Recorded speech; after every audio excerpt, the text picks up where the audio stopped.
I just want to start with a few definitions. In horticulture, we know we have both the herbs and the spices. Depending on the use, most of them you cannot distinguish from a herb and a spice. Next. So you'll realize that a herb, by definition, according to WHO, these are just fruit, plant material, leaves, flowers, barks, tree barks, stems, roots, and other fruits, depending on the use. Then the herbal medicine includes the herbs, everything up there, depending on the use. The herbal material, preparations, and the finished herbal products. Then the spices are simply aromatic and pungent vegetables used in flavoring.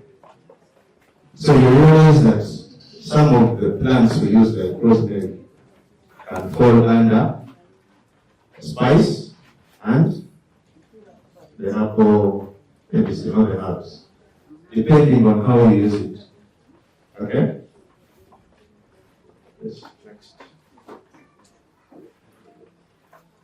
So we realize that herbal medicine has been used since time immemorial, mostly from the Chinese, people from India. You look at even the Egyptians, mostly. These are the people that are well known in traditional medicine. Actually, even for some countries, I think like China, they usually take herbal medicine as their first line of defense. They first use herbal medicine. If it fails, then they move to the conversion.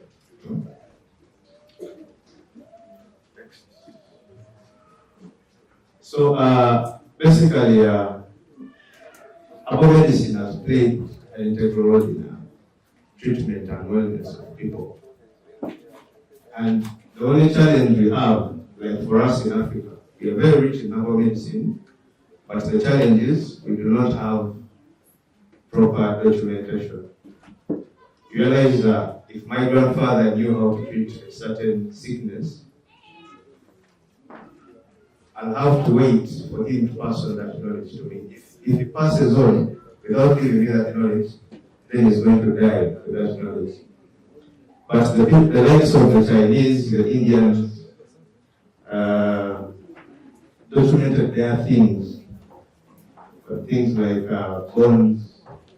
They used to do things like tablets, papyrus, reeds, such things. That's how they are documenting their herbal medicines, all the formulas. Then in the recent time, they are what they call pharmacopoeias. The British, London, Chinese pharmacopoeia, different. Just because for us here in Uganda, I don't think we have one. Though they are trying to develop and but it isn't there. Yeah, for most of the herbs we have here in Uganda, or any other place, what is actually, if like someone was talking about like discuss having that helps in bringing I mean it's a good herb for bringing iron to the body. See? But in actual sense, unless you extract the hibiscus for that purpose, it may be hard to back up the claim. So depending on how you treat the hibiscus, so in this case it could be a supplement. It may not be going to the herbal medicine. So these compounds in these plants, there are different classes of compounds, but the ones that are necessary for the medicinal properties of what? These plants. So let us move. So these plants are used to treat a number of deficiencies or sicknesses. Some of them, people use them for anti-inflammatory, for inflammation. If someone is having inflammation, they use certain herbs. If someone is having cough, you have seen herbal cough syrups. Some of them are antimicrobial and all this. Let us take a few examples. Yes. For example, here at Google we have Cuban oregano. But Cuban oregano is well known for management of respiratory illnesses. Cough, flu is very good for that. Just like thyme or mint, it is from the mint family. It is very good for management of rheumatoid arthritis, the joint pains, such things, and also promotion of blood pressure. Blood pressure is for breastfeeding mothers. Then lavender, most people are using lavender for aromatherapy. So the reason as why most people use it reduces anxiety, helps with sleep. Even some use it for management of dermatological skin infections, fungal, or even secondary bacterial infections. Then also good for wounds. It has that property of okay, it's good for wounds. Yes. Then the next. Then for garlic. Garlic is one of the magical herbs we have. Garlic has a number of uses. Even in COVID, people are using garlic. Also good for respiratory tract infections. Management of ulcers like turmeric, enzyme, very nice.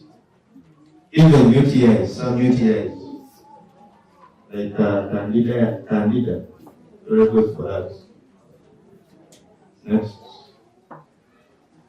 So as we are growing these medicinal herbs, so depending on the use, some of you want to sell them as spices or herbs directly to people who are going to use them.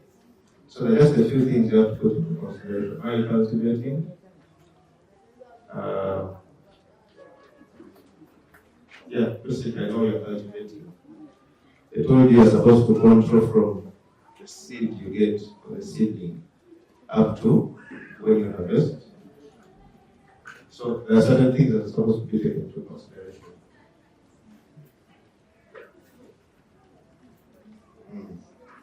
Basically that, unless you have any other questions.